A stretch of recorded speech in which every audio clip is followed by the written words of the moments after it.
You're a country of many freedoms and many regulations. How about regulating guns in the way that you do Kinder Surprise chocolate eggs? Okay. With respect, do forks make people fat? Yeah. Okay. No. Well, they do. They do, don't they? Guns don't kill people. They do. People kill people. Guns also Forks kill people. don't make you fat, Piers. Guns do kill people. Forks don't make you fat. There's not many times I'll agree with Piers Morgan. Incidentally, I think that's actually the second time I've said that on TYT. But still, his stance on gun control is something I absolutely can get behind. One funny thing about that clip that I can't continue on without pointing out is that in order for Jesse Waters' joke to work, his point to play out, it was predicated on Piers Morgan saying, forks don't make you fat. But Piers Morgan said, yep. Yes, they do. And it just ruined the entire thing he was attempting to set up. But as you saw, Piers Morgan made a guest appearance on Fox News' The Five to react to the tragic news of Wednesday's mass shooting in Maine that killed 18 people and confronted Waters and his co-hosts about the issue of guns in America from a British perspective.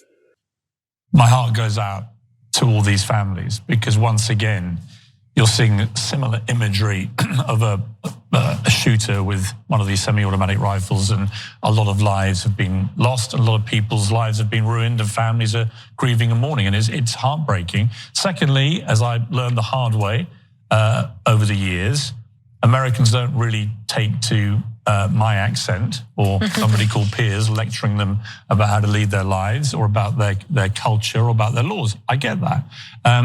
But you made a point there that in England, we just don't have guns. I mean, hardly anybody has guns, including criminals, right? So I think we've had one mass shooting in like 5 years or something. You've had God knows how many this year alone, and it just goes on. It's kind of Groundhog Day. And there's the old, I don't think actually Einstein ever said this quote about the definition of insanity is doing the same thing over and over again and expecting a different result. But actually, in this case, I would argue, as a friend to Americans, someone that loves the country and loves the people, at some point, you've got to do something more than you're doing. And I wouldn't use the word control. I think that's part of the problem with this whole debate.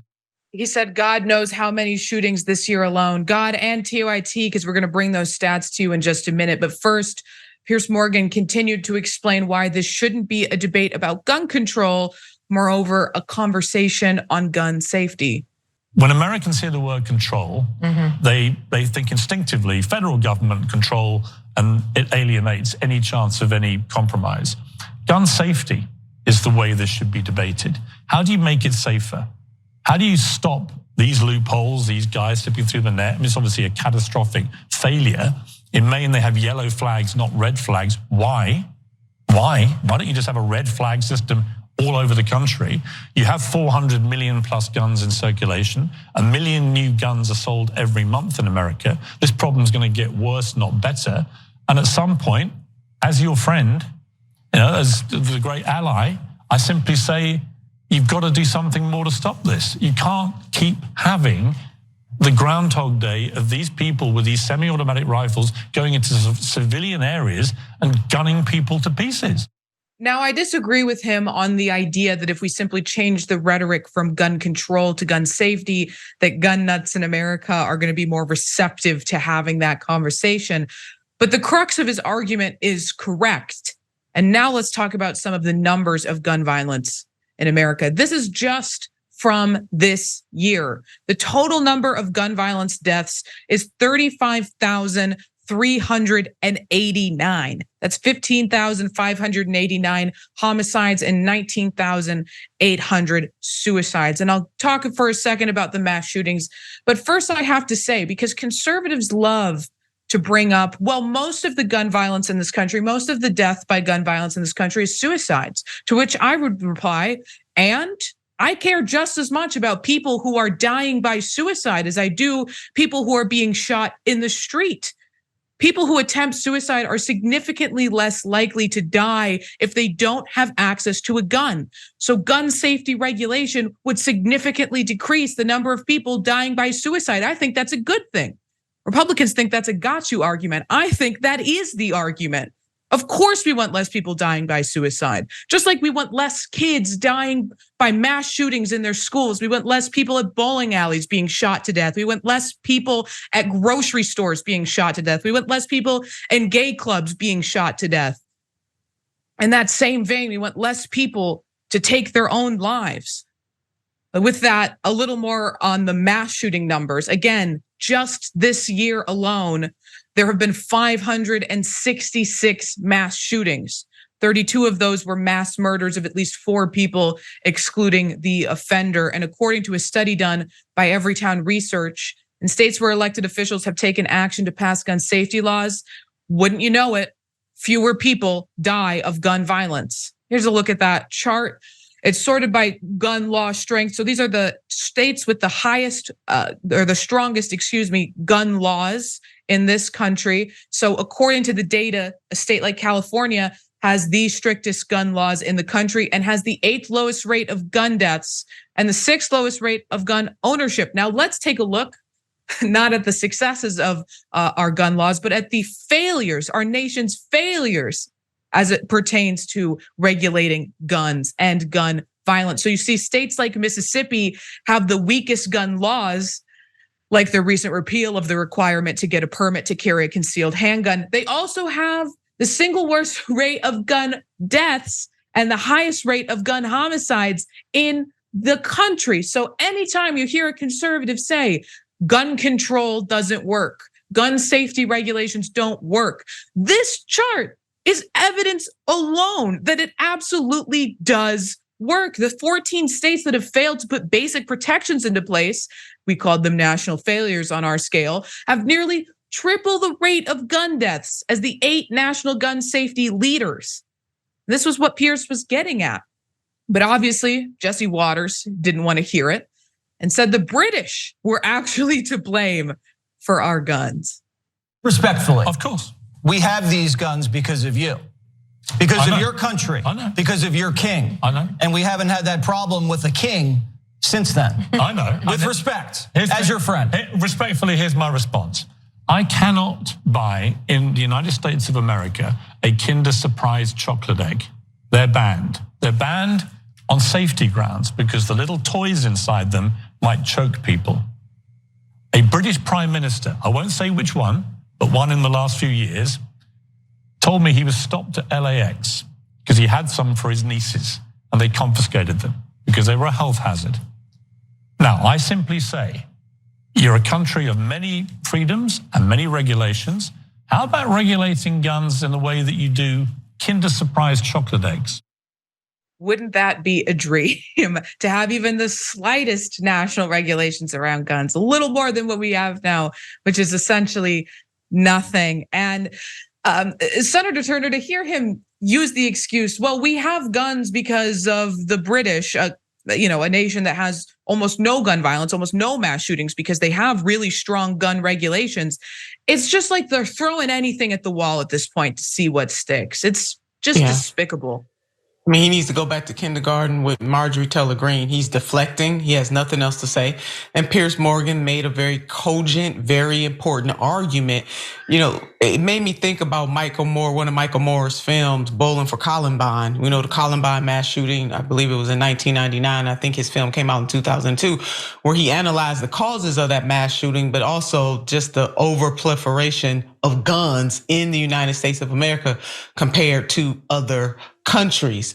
I do agree, Ray, your point about what we name it, what we call it. The bottom line is, do we care about preserving life in the United States of America? Why do we have some people who make it seem that the Second Amendment to the Constitution is an absolute? In other words, somehow it's more important than other amendments to the Constitution, and that is not the case. And this country has to have a reckoning, obviously, so far with all the mass shootings, including mass shootings where children are involved, because I'm gonna put an extra on that. I think all life is precious, but we're particularly galled when children are involved.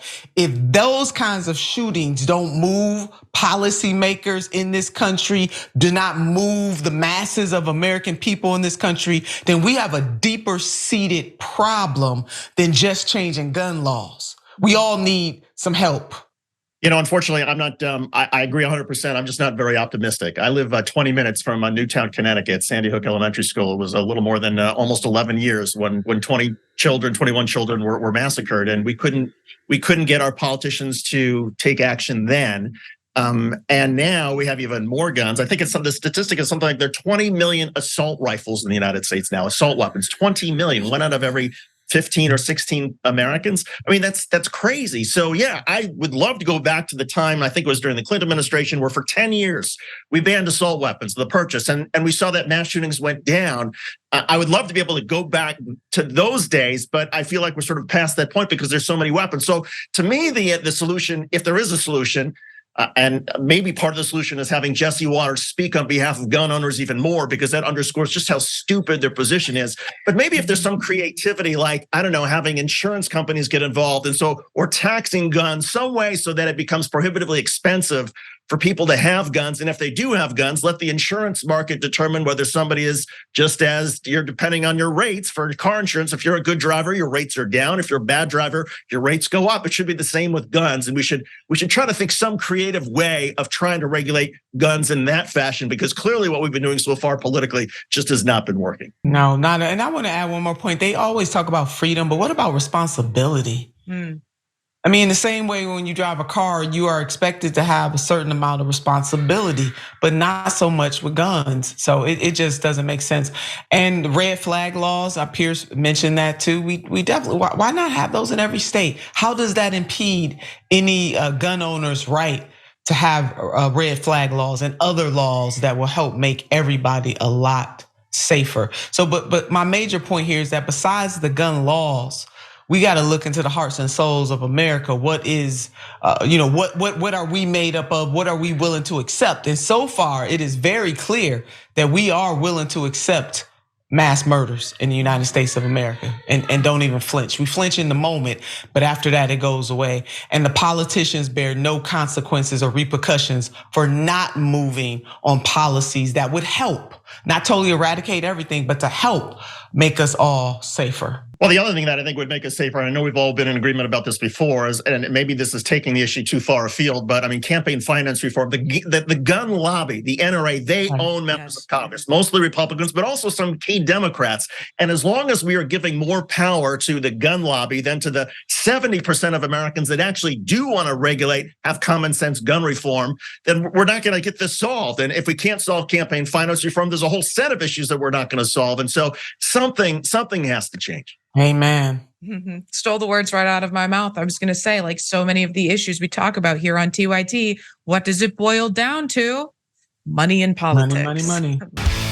If you enjoyed this video, that's because of our members. They make us independent, they make us strong, and they make us honest. Become a member today by hitting the join button below.